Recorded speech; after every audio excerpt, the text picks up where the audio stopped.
right away.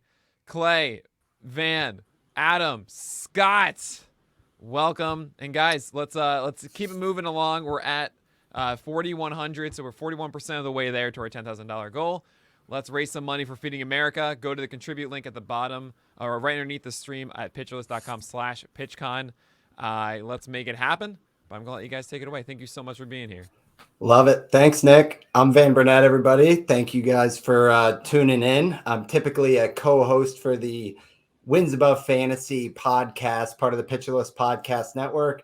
And instead of Steve Gisueli, I got a little upgrade on fantasy co-hosts here, working with three guys who have all won either Tout Wars or TGFBI. So one of these four is not like the other in myself. But gentlemen, it's a privilege. Super excited to talk baseball with you guys. We're going to be talking about ADPs and just kind of high-level trends to start, and then definitely getting into some players because we got 50 minutes with three great brains here, and I want to make sure we hear some of your guys. So let me introduce one by one here. We got Mr. Scott White, who you guys may have heard him on CBS Fantasy Baseball Today, 14-year vet in the industry, and like I said, Tout Wars winner, also the FSWA Baseball Writer of the Year award. Scott, longtime listener, first-time introducer. How's it going, man? Thanks for joining us. Doing great. Ready to talk some ADP. And Scott, I had Adam on, or I'm sorry, I had Frank on our show earlier, and I had to tell him real quick. If you recall, one of your listener songs was a Regulators rap cover that was breaking down each one of the hosts. That was my rap track that I threw out there. So if you recall, that was you. You've you're heard a contributor. You've heard me before. Yes. Yeah, so you need to add that to your bio. Yeah, won't be busting out any freestyles or anything, but I will introduce Mr. Adam Ronis. Adam, obviously a very, very busy man on the scene with Fantasy Alarm and PicksWise. Hosts SiriusXM's Fantasy Sports Radio and won Tout Wars 3 times. Adam, very nice to meet you and welcome. How's it going? It's going good. Busy time. I cover multiple sports, so I'm excited to talk some baseball, getting into that now. And we got a good panel. I've competed in the league with both these guys, and they're both always guys that are near the top of the standing. So we're going to get some good information here tonight. Yeah, it's a tough room for sure. And you're really active on NFL scene as well. Is that kind of phasing out for you? You go full baseball now? Yeah, I do NBA too. So I'm still doing a lot of NBA betting right now and some DFS as well. So yeah, I don't know how I do it, but not being married and no kids certainly helps. So once that happens, I don't know. I'm going to have to cut something out. But so far I have that time and still find time for the women. I love it, man. Yeah, I tuned in on your podcast where you were talking about like a architecture project and you're trying to impress a girl and you shouted out by name the City Field yard or grounds crew manager. I was cracking up at that story. So Clay Link, you were added to the crew kind of just a few days ago, but obviously been super involved in the industry and the inaugural TGFBI winner. Clay's a senior MLB editor at RotoWire. He co-hosts the RotoWire Fantasy Baseball podcast and several shows at SiriusXM. Clay, thanks for joining us. How's it going, man? Yeah, I appreciate you guys making room for me on this panel. It's great to be a part of PitchCon. I had a conflict last year, so it's great to be a part of this event. And on this great panel, I know Ronis is one of the best in the world. Scott, I respect his work. And Van, it's great to know that you're a rap head as well. I know Ronis is. Yeah, definitely. You know that. So we got 3 out of 4 at least. What about you, Scott? You a Scott? rap guy? I would not classify myself as such. No, As a rap guy. But he busts out a great Michael Caine, so he definitely can go off the top. Guys, like Nick said, we're running a little over time. So Clay, you join in the crew, maybe can make me talk a little bit less, which is great given your guys' resumes. Let's talk ADP though, because this year, every year, it's kind of a different shape to the draft, right? And you kind of say, these parts of the board seem like it's a honeypot for pitching or for batters. And something that we're still kind of dealing with is coming off of the shortened season, if that added some noise last year. But real quick, maybe just, 30 seconds a minute. We'll keep the stopwatch going. for each one of you guys, give me your high level thoughts on just ADP landscape in general this year, whether that's, certain positions that are scarce, if there's a certain way that you're attacking a spot in the draft. And maybe let's start off with Scott White. Scott, how do you what are your first reactions when you think of ADP for 2022 this year? Well, the first place I start when kind of mapping out my draft strategy for a season is just the whole pitcher versus hitter situation. And, obviously last year was about as crazy as it's ever been in terms of pitchers going early. There are still a lot of pitchers going early.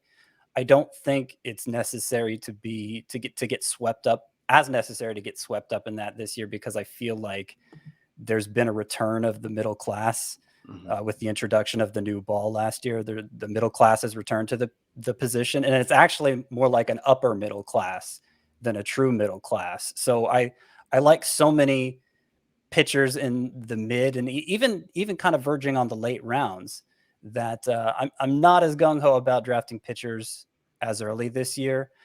I do also want to mention the shortstop position. Of course, it's been deep for a while. It seems to get deeper every year. And it's at a point now where I feel like ADP is almost topsy-turvy for the top 15, 20 shortstops. I feel like you could rearrange them in 100 different ways, and I wouldn't have too many objections. So that's not a position I typically invest in heavily. And yet I still I still feel like I come away with the stud. Yeah, that makes sense. And I know you've always been the guy who's kind of reaching or stacking up on pitching early. Nick Pollock, ironically, wants to hold off on pitching later this year, even though he's the pitching guy. But I'm glad you brought that up, Scott, because given that we're a little shorter on time, the part 2 of this question was, how are you attacking pitching? So I'll ask that to Adam and Clay combined, but for Clink. And for you, Scott, real quick, is there kind of a high level strategy you do go for? Do you like to get one in the first 100, or how do you go about you kind of building a staff? So I think there's a clear drop after around 30 or so. I kind of have Justin Verlander marking that drop, because I feel like he could either be the uber stud we've always known him to be, or he could struggle to get innings. So he's kind of the cutoff there for me. And from that group, ideally I like to get 3. I can live with only 2, but for me, there's another cutoff around 55, and that's in my own personal rankings. I don't think it matches up perfectly with ADP. I like to get 7 of those top 55. Okay. And, kind of hedging my bet there in the hopes that, 4 of those 7 end up being guys I can rely on all year. Okay. So definitely still making sure you got your guys. But Adam, shifting over to you, when you look at kind of the landscape of the draft seasons this year, I don't know if you've done any drafts or if you're just prepping, but what are your overall thoughts on kind of the draft landscape this year, and especially to pitching? Kind of what's your strategy in attacking pitching? Yeah, I haven't done a draft yet. I'm about to start an NFBC Draft Champions League. I'm just waiting for it to fill. So a little bit behind on where I should be. But from what I have seen, I do agree with Scott. I was going to say the same things. Shortstop is so deep. The other position, though, that's very thin is third base. That's a position that I think if you're drafting near early and you want a tiebreaker, you might lean towards the third baseman. There's a lot of questions at closer too right now. And that's why you're seeing in some of these draft champions leagues, the closers really pushed up. I'm seeing a couple guys go in the second round of 15-team leagues. Now I know draft champions leagues are different. You can't make any waiver wire moves. That's your team for the year, but just so many questions at the closer position. And especially now with some free agents that we don't know where they're going to be, that could change the value of some of these guys that people are drafting. Like, oh, I think this guy's going to close. And then someone comes in and takes over that gig. Yeah, definitely. I think handcuff strategies are super smart in those best ball draft and holds when it comes to drafting closers and catchers and closers. I've seen both of them kind of get pushed up. Obviously you got your Sal Perez and Liam Hendricks, and it seems like there's definitely a tax on getting one of those elites. But Clay, just hearing from you, what are your thoughts? Maybe anything we didn't cover, or specifically to pitching, kind of how you approach going about pitching when you're building your teams? Those guys touched on most of it, but yeah, third base, I just want to stress, is a tough position to figure out. Try to have a plan there going into your draft if you can. The early drafts I've done, I've only done one paid draft, but a few mocks as well. But kind of like shopping in that Anthony Rendon, Alex Bregman tier at third base. And, there are still pockets of value there. So you just want to know kind of how you're going to attack that if you're not going to take Jose Ramirez in the first round. The other thin position, of course, is catcher on offense. And you have to, of course, remember that if you're playing in a 2-catcher league, that those stats get a scarcity bump because the bar to clear at that position is so much lower. So you may think, why would I take this guy who's projected for these stats over a player who's, maybe an outfielder who's projected for these stats? Well, you have to remember that in 2-catcher leagues, there is a scarcity bump for those stats. But 1-catcher leagues, I usually try to wait at that position. But you can go either way, but it's pretty thin. Yeah, it is. Don't expect, I just want to add too, don't expect the closer inflation to go down, even as we get more, information closer to opening day, as people settle into jobs, the prices aren't going down. So be ready to pay up if you want security at the closer position. Yeah, I think you brought up a real good point with the third base, Cliff. I think it is right around Rendon, Bregman, that territory where after that you're kind of looking at hopefully grabbing like a Justin Turner to kind of stabilize. But if somebody reaches, it's a dangerous game to play if you wind up with Matt Chapman as your starting third baseman. So we talked a little bit about pitching, and Scott, you gave us kind of a rundown. But I do want to know from you, Clay, and you, Adam, on building out a staff. Do you guys have a certain philosophy that because it's weird this year, right? I mean, you got Garrett Cole, you got Corbin Burns, and then Scott, you brought up kind of that upper middle class, which I would imagine is everything from like Jack Flaherty, which is kind of a surprising name to see at ADP like 70. And that goes all the way through to where you can still get quite a bit of value near like pick 150, 160. So I think this year it is kind of causing me to question, because I've always loaded up on pitchers, do you need 2 pitchers by pick 120, or is that going to put you in a hole? Do you guys kind of feel out your drafts based on value, or do you have kind of a set way this year that you want to approach pitching? Maybe Adam, let's hear from you on that. Yeah, I don't have a set way. I don't have a formula. I have to get X amount of guys by this. I'm kind of more of a field drafter, kind of reading the room and seeing. And you have to have like an intuition, when you draft. I think that's a lot of people don't have it. I mean, you see the guys who do well every year. There's a reason why. They're able to adjust. And I feel that's what I do, is I read the room well. Now, last year, I did a good job of finding pitchers late, which is usually something I don't always do. I hit on like Carlos Rodon, Freddie Peralta, Trevor Rogers. And surprisingly, my offense was bad in a few leagues, which never is the case. So like you said, it was a weird year, even for me. So, but I don't feel that confident in a lot of the aces going in the first 2 rounds. I think they all have question marks. And we can say that every year about pitchers because of injury, but I feel this year more than ever. So I'm really comfortable taking several in that 20 to 40, 20 to 50 range. There's a lot of guys that I like there. So right now, that's the way I'm leaning. And especially in an auction too, I feel like I can get those guys cheaper. And Clay, how about you on pitching? Kind of the same way, where you go off intuition, or where are you at? My best year in fantasy, I didn't take a pitcher for the first 3 rounds, but still ended up building a great staff with the likes of Blake Snell, Walker Buehler, Jack Flaherty in the mid to late rounds. I'm not married to that approach with, hitters got to take, 3-4 hitters right away. I'm not married to that. In recent years, I have gone with some early starting pitchers. But for me, it's more about, making sure you have a better 9 than the rest. It doesn't really matter where you take your first one, how many you grab in a certain number of rounds. It's about building the best 9 guys staff. And if you can do that, taking pitchers early, great. If you can do it, taking value pitchers, that's even better. So I think it's about, don't say, oh, I got my ace, I'm good. You have to really know pitching and know how to build a staff 1 through 9, not just at the top. Yeah, that makes sense. And Scott, it's been a minute since we've heard from you. I want to get your thoughts, because I feel like a lot of the advice you guys give, and you throw out points leagues, but when you get in on like NFBC drafts, draft and hold versus kind of a typical, weekly management league where maybe you can draft a guy, and if they're not performing well, you can just cut bait and not have any repercussions. Do you have a different type of approach based on draft and hold versus kind of weekly leagues, or is it still kind of the same process you go through on wanting, 7 of that top 55 that you have?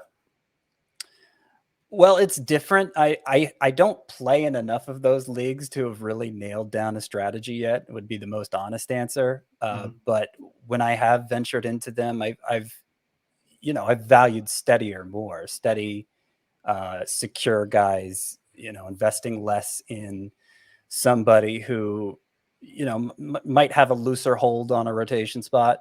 So, somebody like Adam Wainwright, who was a top 10 pitcher basically in any format last year. A lot of people are skeptical of him, and there's good reason to be skeptical of him. But if he, if it's not the year he falls off a cliff, right, then you're going to be pretty solid with him all year. He's not going to play a lot of games with you in terms of when he's available and how deep he pitches into games. So those bankable, those like established guys, I put a higher emphasis on in those formats. Okay, kind of a higher floor and stabilized, just because you don't have that flexibility. Right. That makes sense. All right. Well, I'm glad you brought up Wainwright, because I'm excited to get into some names with you guys and just hear about some player values of note. Is kind of how we're going to section off this next chapter. So basically early, middle, and late ADPs. We're going to talk about some guys you really like in the top 100, ones that you don't like in the top 100, and then we'll kind of tier out through the middle part and then kind of deeper into drafts. But I gave you guys some homework, and I don't know if you got your guys ready. We said let's keep it fresh off of rundown, so we got the spontaneity going. But favorite ADP value in the top 100 picks, kind of putting you on the spot here. But Clay, when you look at kind of the top 100 ADP, is there one player that jumps out and you say, like, I'll circle that, I love it if I can get that at that price every time? The great Rob Silver, who won the 2016 NFBC main event. He's probably mad that I'm name dropping him now, but he in his panel on PitchCon, he mentioned Jorge Polanco, and I think that's just such a great one. It's so easy because, as Rob said, the breakout's already happened, and the fact that he's, in terms of ADP, just sneaking inside the top 100 is pretty insane. So, there's a lot of good shortstops as we've mentioned, but I don't see any reason why Jorge Polanco can't repeat, maybe even build on what he did. So, inside the top 100, it seems like, he should be well inside, but there's still a lot of room for profit with Jorge Polanco. Yeah, I love the ADP just inside 100. I do wonder, because he had the last year a 267 average, 33 bombs, 98 RBIs, 11 steals. Adam, you're the betting expert. Over under 33 homers for Jorge Polanco next year. Do you think he can repeat that, or do you think he kind of scales down? Well, that sucks, because Polanco was the guy I was going to bring up. I've liked him I liked him for years, and then he has the year last year. I'm sure this has happened to you guys too. I didn't even have a lot of Jorge Polanco last year. I don't know what happened, but I had him in previous years. He always showed that power, or we saw glimpses of it, but we saw him hit more fly balls last year, 45%. So I think the power is definitely legit. I think he can get 10 to 15 steals. 33 home runs. You're probably going to bet the under on that. Usually you're better off taking unders when you bet. People don't like hearing that, but you got to take injury into account, right? If he misses time, then he's going to go below that. Everyone bets overs because they love seeing offense and everything. But I've always liked Polanco. He's 27 years old, and I think we just saw him take that step that I expected to see. The 98 RBIs. I think the average actually could go up a little bit. We've seen him hit 290, 300 before, and the batting average balls in play was a little bit below his career mark. Polanco is a guy I think that I don't know if it's a product of the deep shortstop position, why he's going there, but he's got second base eligibility, and that's a thinner position. I'd probably use him at second base because shortstop is so deep. Yeah, definitely. And Scott, we got to hear your thoughts on Polanco, and then give us your guy who's top 100 that you like the most at ADP. Well, it's funny. Adam mentioned he didn't have a lot of Polanco last year. I actually did have a lot of Polanco. He was somebody I was touting as. So you stole him from me in tout. That's probably what happened. Let me finish though. In the draft, I drafted a lot of Polanco, but at the end of May, you guys might remember he was batting 230 with a 697 OPS, and I said, okay, apparently that 2020 season wasn't just about a bad ankle. And maybe he's just bad. And so I ended up dropping him before he ended up paying off. So that's what makes his numbers even more remarkable. The fact that he was off to such a bad start. Yeah, I don't think he'll hit 33 home runs again, but 25 to 30, he'll live up to that ADP if he does that. Live up to that ADP and then some. Yeah. The guy I like, though, as a value in the top 100, I mentioned Adam Wainwright earlier. There's an old pitcher who I like the value of even more, and that's Charlie Morton. I don't really understand what the hesitation is with him.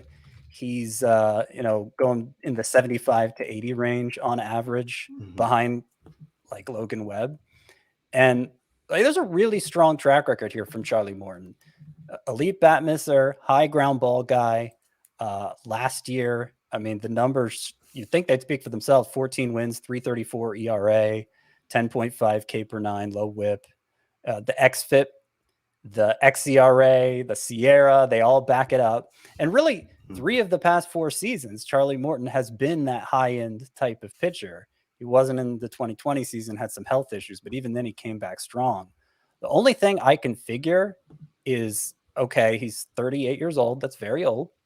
But, Max Scherzer is old. And in a way, I feel like old isn't necessarily a bad thing at starting pitcher because they get grandfathered into this workload that a lot of the young guys aren't allowed to deliver on. Plus, it doesn't seem like the biggest risk factor at pitcher anyway. Like there's so many ways a pitcher can go wrong that stressing about age just seems kind of silly to me. And then also he, fractured his, what was it? The fibula. It wasn't like he fractured his leg. He fractured his leg in the World Series. Not the kind of injury that's going to linger into spring training or anything like that. He should be full go. But those are the only reasons I could figure that people are, just kind of scoffing at Charlie Morton. Certainly the track record doesn't justify that. So I guess across projections, Scott, they tend to have Charlie Morton projected out at like 160, 165 innings. Do you think there's no reason he couldn't kind of match what he did last year with the 185?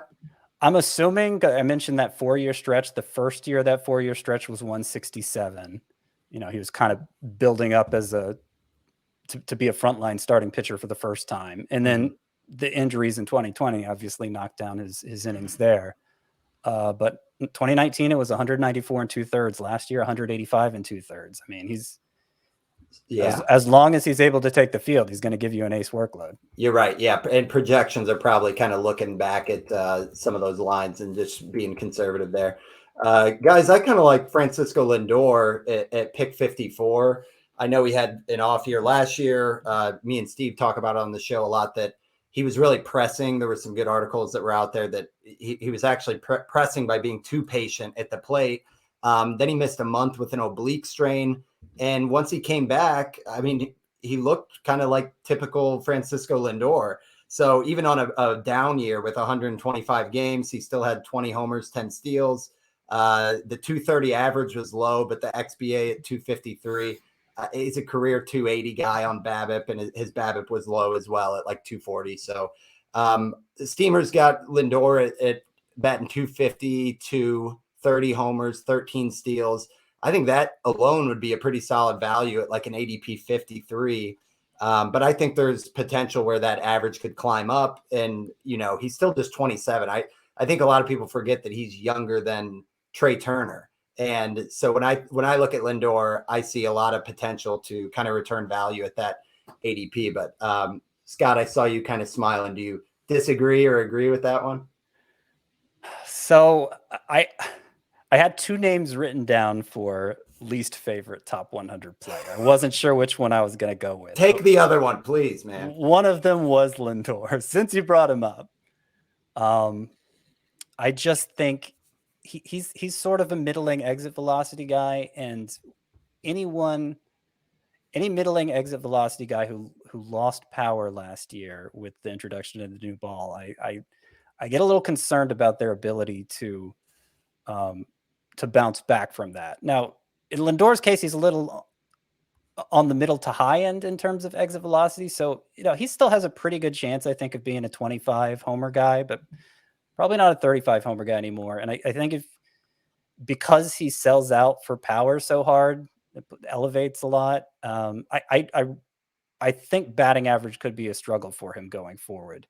So, I mean, like, I still think he'll be a perfectly fine starter, but when you look at where he's going versus like a Corey Seager, and that's just one example. Like I said, Carlos Correa, like there's a lot of shortstops there that I think you're getting speed with. You're Lindor. getting some speed. You're not getting speed you can't make up for elsewhere. Okay. It's like 15 steal potential there. It's not, Lindor is not going to make or break you in that category. And I feel like you're accepting too much downside as a hitter when you go for the speed like that. Okay. All right. So you think that maybe the average is pulled down by him selling out for power, but you're not buying that the power can get up high enough to justify that approach anymore. Yeah. Okay. I respectfully disagree, Scott. I've got a little more faith in the hard hit. The barrels were up, but that's a great segue to talking about in the top 100, the lowest guy that you're on. Out of curiosity, Scott, just the name. Who is the other guy that you wanted to throw out there besides Lindor? I was borderline top 100, but Jazz Chisholm. Okay. And yeah, Chisholm is kind of a similar story. I mean, power speed combo, but a lot more of a floor where that could fall out on the batting average. Adam, it's been a minute. Let's hear from you. As you look at potential guys you'd be drafting from pick 1 to 100, does any jump out as way too costly in terms of ADP? Yeah, I'm going to go with Starling Marte. Last year, 47 stolen bases. He stole 30 after the All-Star break, 372 batting average of balls to play last season. We saw his power decrease, only 12 home runs. He misses games, and now he's going to New York. So I hope I'm wrong on this. As a Mets fan, I hope the guy's great. But we've seen players, you just talked about Lindor coming to New York, feeling that pressure, trying to live up to the contract.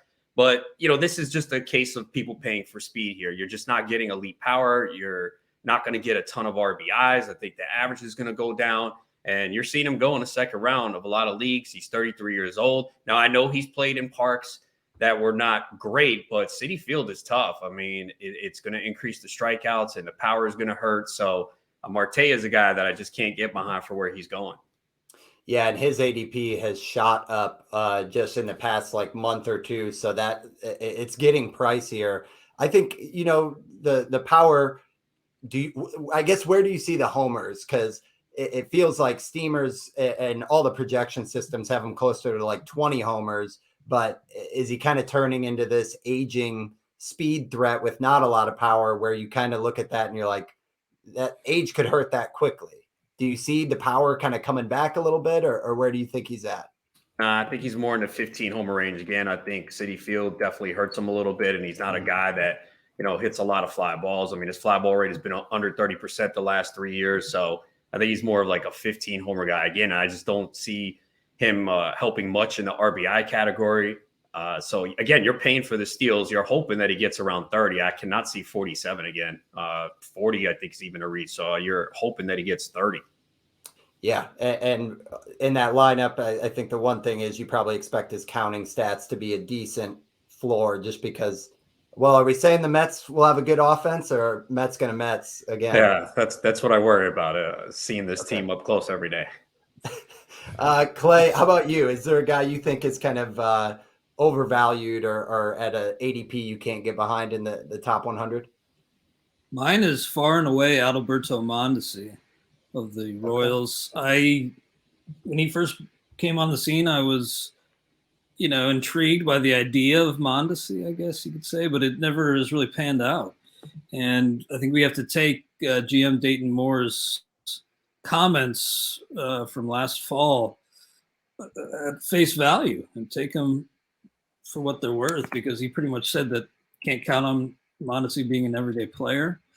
He is eligible now at third base, and we talked about how that's thin, so that helps his case a little bit. But I mean, this is just not an everyday profile anyway. A 30% K rate plus 5% walk rate with middling power. It's just not an everyday profile. And yeah, Dayton Moore said they can't count on him being an everyday guy. He's only surpassed 100 games played once in his career. So I just think the speed is, leading people astray, because people will see the speed projections, and of course that skill is there, but I think the expected playing time is just off in a lot of cases. Yeah, it's one of those where it's the dangerous prorating game. But yeah, the fact that he had 15 steals in 35 games last year, I think people just get starry-eyed on the what if, and I've been guilty of it on like a draft and hold league. I'll try to back him up pretty quickly with stability. I think we did. We had him there, and then got Cabrian Hayes right after to kind of say if Mondesi pops, he could be a league winner. But I think that's fair, and a lot of people, he's a polarizing player for sure. So that's great. Let's shift to, I guess, back to the positives here, guys. The next tier, we're looking at basically an ADP from 100 to 200. Another guy that you're circling is a target that you feel is the best value in that draft range. And maybe let's start back with Scott on ADP 100 to 200. I like Willy Adames, another reason why you can wait at shortstop. And I'm sure I'm not going to say anything you guys don't know already, but the way the stats translated his road numbers from his time with the Rays to his first 3 quarters of the season with the Brewers, you look back at his Rays tenure, he's basically terrible at home. He didn't like the batter's eye there. He said as much. 219 batter with a 624 OPS at home for the Rays. Everywhere else during his Rays tenure, he hit 291 with an 858 OPS, which is almost exactly what he did with the Brewers last year, 285 with an 886 OPS. When it translates that cleanly, and you have that, that clear complaint about the batter's eye at Tropicana Field, I'm pretty much taking him at his word and taking that final 3 quarters of last season at face value. In which case, unless you're in a format that rewards walks and strikeouts, if we're just talking 5x5 leagues, Willy Adames seems like he could match Xander Bogaerts in terms of production, and you're getting him 10 rounds later, potentially. Yeah, I think that's a great one, Scott. I know you're high on him, and we might come back to that. But Adam, let's shift over to you from ADP 100 to 200. Who's a name that jumps out that you're kind of circling as a favorite? Oh yeah, I mean that was actually my guy. Come on. No way. I swear. He's actually, his career average on the road is 300. And okay. Yeah. No, you Counting said outside of Tampa. I include that includes the Milwaukee. Right. So your number's probably right, because you said outside when he played in Tampa, correct? Yeah, just during his time for the Rays. Right. So I saw his career average on the road is 300. I'm like, and I truly believe what he said about the Tampa background is true. You got to have confidence in baseball. If that was in his head, he was going up to the plate thinking he's not going to get a hit. So the best thing that happened was go to Milwaukee. And I think he was a free agent in some leagues. I think I got him like in 12-team leagues. I mean, 15 leagues, he was a drop, but he was really good last year. And, we saw his OPS was close to 900 when he was in Milwaukee, highest launch angle of his career. The fly ball rate was up. So exit velocity, barrel rate, best of his career. And yeah, he's definitely someone that I like, but I'll give someone else if you want. His teammate, Luis Uriash, I think he's another guy that you're getting late that we saw him put it together too when he got the opportunity to play. So, a little power there. The average, definitely a little bit of a question mark, but there's some power there. The counting stats can be good and, give you 5 to 7 steals. Yeah, absolutely. That's another guy you got to remind yourself. He's only 24 years old. all the amount of times he was crushing it in the minors. We were waiting for him to do it with the Padres. But yeah, finally started to see it come together with the 23 homers and 5 bags last year. He's projected out for like 20 and 5 going into this year. Yeah, I think that it's a solid value there. Clay, you're last here on the 100 to 200 range. Who are you liking kind of in the middle stages of the draft here? Well, a guy who lands at exactly 200 by the Fantrax kind of combined ADP is Avisail Garcia. And it's, he's kind of like Colton Wong, who's going right near him. And that it's kind of it seems a little foolish to still be holding out hope for like another level with these guys at this stage. But I like both of them. And Avisail Garcia now with Miami, pretty spacious park. Certainly a downgrade from Miller Park, American Family Field. But I think he's locked into regular playing time. Maybe they add another bat or two. And I don't know, a little power, a little speed, a little average. I think he's just an underrated player who's really nice value. I mean, he should be going probably 50 picks higher, I'd say, on average. Yeah, and I think that the batting average you would think will come up a little bit because of the kind of the cavernous park there. But yeah, that the speed, it's a stuff and things kind of player where we always laugh. You think about Avisail Garcia, he doesn't strike you as a super like Rye, he's not Adalberto Mondesi. And then you go to his baseball savant page and he's like, sprint speed percentile is like 90th percentile. Here's a guy who's 6'4", 250. Yeah, he's like built like a linebacker. Like a linebacker. Yeah, exactly. Yeah, exactly. He had that baby Miggy hype when he first came in, and that hasn't come to fruition, obviously. But I still think he's a really nice outfielder and really nice fantasy value because, especially if you're making up ground, you have to fill 5 outfield spots. Mm-hmm. That's a real nice weight and just plug and play, in my opinion. Totally agree. The guy I had in this range, you guys, was Mr. Joey Votto. I've talked about him plenty on the show. I know it's not, a name that no one's talking about. A lot of people kind of like what he did, but it's kind of similar to some of the other guys where, the narrative matches what we saw with the numbers and the fact that he literally went out and told us, basically a Hall of Fame bat, told us that he was going to sell out for power. He did that to the tune of 36 homers, 99 RBIs.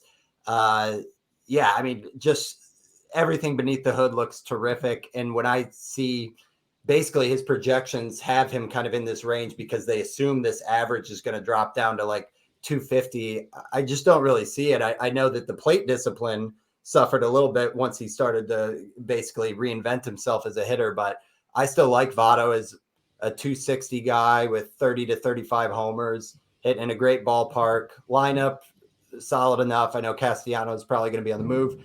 But I think at that range, if you've missed out on a first baseman, I think I'd rather have him than like a Josh Bell or some of those other first basemen that are kind of in the bargain bin. CJ Cron, who, I mean, there's reasons to be excited about that entire batch, but I think Votto might be my favorite of the bunch.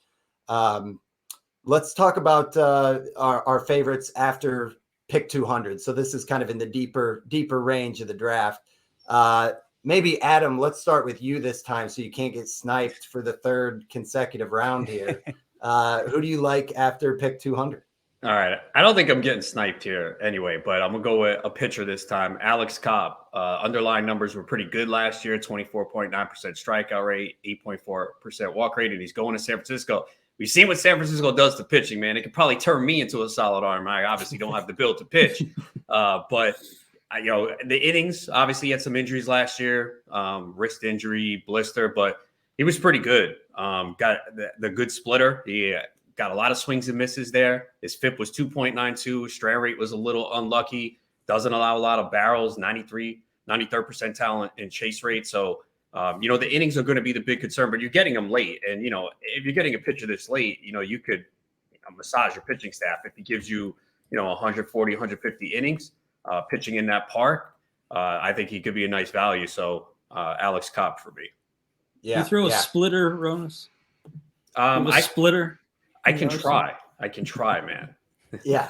The one thing I think I could do in the majors is play outfield defense. That's about it. I don't think I could hit, but I could play some defense. Ask Nick Pollock. He see me play. Okay. We played softball. Ask Frank Scott. Ask Frank Stanfield too. Your buddy. I was on that team. Nope. Man, that's the real thing we need to be live streaming next year is you guys fielding some grounders, you Pollock and Stanfield. That sounds entertaining. Oh man. All right, Scotty, you're up with post pick 200. Who are you liking most in this range? So I'm going with the guy who almost certainly won't be in this range forever, and that is Luke Voit. Presumably, he's being drafted now as if he won't be the starting first baseman for the Yankees. Of course, he wasn't at the end of last season. They brought in Anthony Rizzo after he got hurt. But, if the season started today, Luke Voit obviously would be the Yankees starting first baseman. And there's a good chance if the Yankees decide to go another direction, they'll trade him to a team who could use him more than they could. And, he led the majors in home runs in 2020, right? Since joining the Yankees down the stretch in 2018, he's hit 271 with a 901 OPS since joining the Yankees in 2018. I mean, stud numbers. His home run rate during that same stretch better than Matt Olson's. So he's a stud if he gets a shot and he stays on the field. He was hurt part of last year. He was hurt down the stretch in 2019, and that dragged down his numbers that year. And yet, even so, 901 OPS during that stretch. We just got to get this guy at bats. And until there's reason to believe that he won't get those at bats, I'm not letting him slide outside the top 200. Okay. And so I guess any concern, the fact that they brought in Rizzo, people have, made rumblings about a Matt Olson. Do you think that they believe in him as their kind of everyday first baseman? I'm not confident they do. No, I'm not confident they do. And clearly that's what the ADP reflects. Yeah. But until it actually happens, I'm not going to assume it's going to happen. And, how many people are putting together teams right now anyway? By the time we're drafting teams for real, we'll know. And if there's still this carryover effect from the early drafts for Luke Voit, then it's going to look kind of silly. Okay. So let me ask this, Scott. It comes out. So it's March 15th. The Yankees announced Voit is our guy for the year. Where do you think his ADP should rightfully go? Rightfully go. So just borderline range. top 10 first baseman. So that would be what in terms of ADP? You'll probably beat me to it, but yeah, I'm guessing around 100, probably around Josh Bell. Yeah, probably before Bell. Okay. Yeah. So I currently in my own personal rankings, I currently have Luke Voit 165th. So okay. If I knew for sure he was going to be the Yankees starting first baseman, yeah, I think a move up of that much is appropriate. Okay. Clay, round us out here for the favorite pick post 200. Well, I got two. I got one and then a bonus one, both on the pitching side. So I do like to throw pitching darts in this range. Obviously you're probably going to have to still add some bats here, but a lot of platoon bats in this range. And I just think it's better to, if you can afford to, just throw a lot of darts in the pitching side here, prioritize youth and upside. And to that end, Joe Ryan of the Minnesota Twins. His fastball doesn't have great velocity, but the league hit 172 against it. The slider had a 35% whiff rate. So, everything sets up pretty well for him. Love that division. It's a lot of spots that are ripe for the picking there in the AL Central. And then my bonus one is Carlos Carrasco. Maybe Ronis, you can disagree. I don't know if you have any thoughts on Carrasco, but I know he had a workout video that just came out. I promise I liked Carrasco before his latest workout vid, but I just think if he's healthy, the most pitcher-friendly park in baseball, and really is costing you nothing to see what happens here. So a minimal investment for a guy who could win 15 games if things break right. Ronis, best shape of his career. Carlos Carrasco. What are you got? Any intel out there as a New Yorker? No intel, but I do love the price. I've always been a huge Carrasco fan since he was a minor leaguer with the Phillies. So I was happy the Mets got him. Obviously, had the sickness and everything. So last year was just a disaster for him. I don't think he's as bad as the numbers showed. He allowed a ton of home runs, which is something that was a little uncharacteristic from what we've seen in his career. So, I mean, this is the type of guy, though, that you take a chance on late, right? A guy that has the pedigree and has done it before. And, if he is healthy, he could clearly crush this ADP. So I do like it. Yeah. The team context is improving. It is still the Mets. Yeah, I know. Marte in center field. And yeah, one thing listening to Sleeper in the Bus had their like 1000th episode. That was a fun listen with Eno, Nick Pollock, Paul Sporer, all on there with Justin and Jason. They did a who's next year's blank, and the who's next year's Robbie Ray. I think it was Nick threw out Carlos Carrasco because of the fact that his fastball lost no velocity last year. So to see that fastball velo is still there. And yeah, it's kind of like you look back, you mentioned it for Scott or for Luke Voigt, Scott, but like the last time Carrasco was fully healthy, that's a stud pitcher. So I think it's worth the investment at that stage of the draft. Me homer pick here. I'll throw out Harrison Bader at 240. Only won 100 games last year and had 16 homers, 9 steals. He's really cleaned up the strikeout rate. I know he's still projected to bat 9th in that order, but he hit 267 last year. He's super fast if he can stay healthy, which he didn't last year. His defense keeps him on the field. So I think Bader could be a decent bet for like 255, 260, get you 20, 25 homers, 10 steals plus. I think it's worth it at that price. But guys, I know we're kind of winding down a little bit. Maybe let's go for one more segment here that we had. This is the draft this, not that segment, where you're basically looking at the poor man's X at a later ADP, kind of get some value there in the bargain bin. Scott White, maybe if you want to set us off here with the draft this, not that. Well, my favorite might have been that Bogarts Adames comparison I made earlier, but to give you a different one here at the end of the show, I am going to go draft Nicky Lopez instead of Miles Straw. Straw seems to be the popular rabbit, the popular steals target in the middle of drafts this year. And sure, he'll, provided he hits well enough to keep his job and bat leadoff for Cleveland, he'll help you in steals. Probably not much more than Nicky Lopez will. Lopez is an elite defender. Lopez is a better batting average source, a better contact hitter than Straw. Of course, neither one of them is going to give you any home runs. And I think the steals output could be similar. 100 picks later, he's going 100 picks after Miles Straw. So, target him late instead of Straw middle.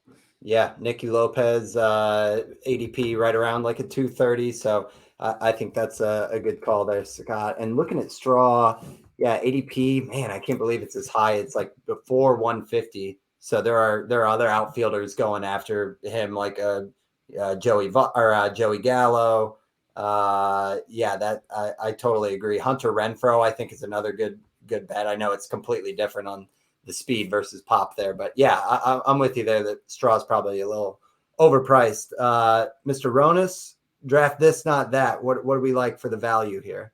Yeah, these two players had similar slash lines last year. One had more power and more runs scored because of team context, but his team, he's changing. He's going from Toronto to Texas. That's Marcus Semien, who's going early. Someone I talked about earlier, Jorge Polanco. I mean, is there that much of a difference? I mean, I don't think anyone believes Semien's going to hit 45 home runs again, right? And I think the counting stats come down a little bit, but their numbers are a little bit closer than you think last year. I mean, Semien had the 15 steals, 11 for Polanco, but Polanco is someone you get several rounds later. So, I'd rather have Polanco than Semien when you talk about cost. Yeah, I think that's a good one. And that was one of those where I was in on Semien last year. He was like my flagship guy at the value at 120 around there.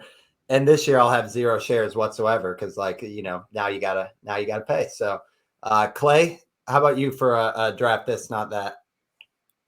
This one's kind of tough, but I'd say instead of drafting a guy like Austin Meadows to fill an outfield spot, or maybe considering a guy like Jared Walsh to make up some power, wait 50 some picks and go after my guy Michael Conforto. I know it hasn't worked out. He's a free agent. We don't know where he's going to land. I think he's going to end up in a better spot to hit it, and that's not a stretch given how pitcher-friendly Citi Field is. And I just think there's still, maybe he's kind of in that Avisel Garcia, Colton Wong group where I'll just continue to hold out hope for more for years to come and be left wanting a little more. But I think he's a fine player, good power. And I just think Austin Meadows, neither player is going to give you a ton of speed. And I just think that kind of the profile is kind of easy to find a little later on. And you shouldn't go chasing what we thought Austin Meadows could be.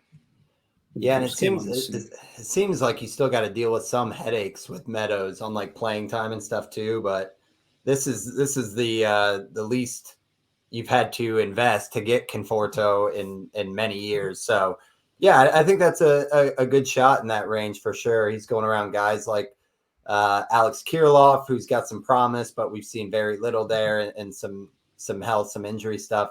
So I guess Avisel Garcia and Conforto are right next to each other. Clay, do you have a preference between those two?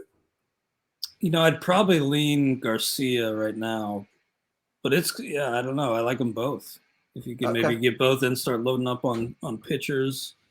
But yeah, just given we know Avisel Garcia's landing spot. Yeah, I'm a Reds fan. I'm kind of holding out hope that Conforto lands with the Reds to replace. Yeah, that'd be a nice little landing Castellanos spot there. Yeah, I like that. Could be a possibility. Love it.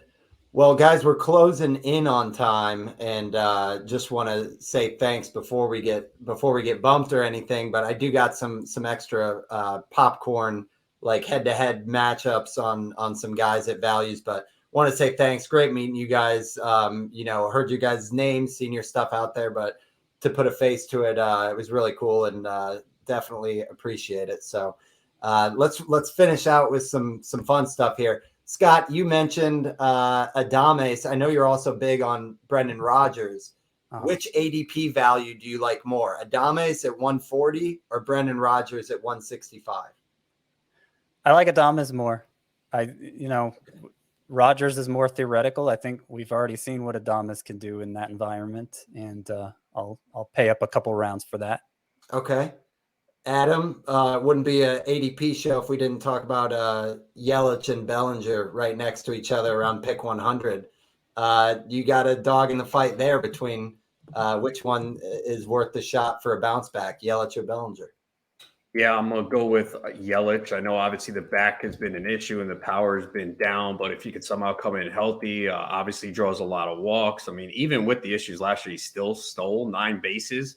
So there is that potential there if he's healthy, maybe to get 15. So I'll go with Yelich. Yeah, like that too. In the shortened season, people forget Yelich was still on pace for like 35 homers. Small sample size, but I think people have acted like it's been 2 years of total disaster. Clay, my one for you. I was poking around on the Twitter shares that you had. And your first draft champions team, you got Lucas Giolito, whose ADP was 39. You also got Alek Manoah, ADP at 86. Giolito at 39, Manoah at 86. What value do you like more there? That's kind of tough, but I'd say Giolito just because he was sneaking up into the end of the first round last year, and I still think he's an ace. He didn't have really a bad year at all, so those who did pay first round price were a little disappointed, but if you go hitter in the first round, then get Giolito end of the second, I think that's a great setup to start your teams, give you a lot of options later in the draft. So I'm a big Manoah guy, but I do have to lean Giolito in this instance. Love it. Awesome, guys. Well, thanks again. I think, Nick, if you're you're in the waiting room, I know we were trying to catch up the time here, and I think we're right at 8. But guys, this was a blast. Very nice meeting you all. Van, nice to meet you as well, man. Great working. Nice to meet you as well. Hey guys. All right. Nick. That was awesome. A couple things very quickly. One, Adam Ronis has a cannon from center. So I just want you guys to know that. He's great. He also hit a home run or 2 this past season. Don't want that to be forgotten. Okay. Great job. Great job, Adam.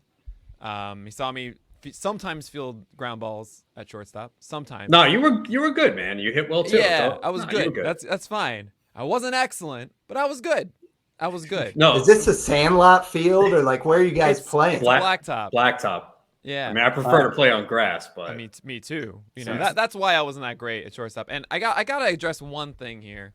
Scott, man, Ted Lasso is amazing, and like, I don't understand this. You saw the revealed trailer for this for PitchCon was me as Ted Lasso, and then moments later you're like, I don't think Ted Lasso's very good. I said it sucks. Yeah. Oh my god, where is your heart? Where Yeah.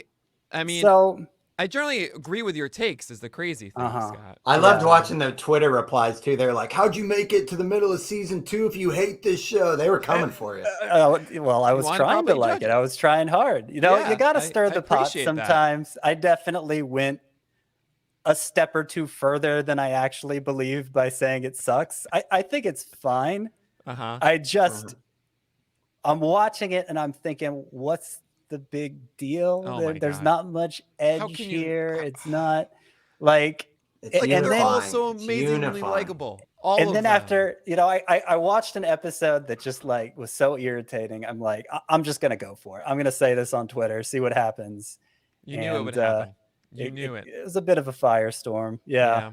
No, I've never It's seen fine. it. You know, I've I never seen feel it. Like, like I know you truckloads of like it won 7 Emmys. Like what the deservedly heck? so, Scott. Beard got nominated for an Emmy. All he does is make faces. It doesn't Yeah. make any sense. No. All right. I'm not gonna do this. But anyway, yeah, I still respect you, Scott. Don't worry. And I think everyone else here does too.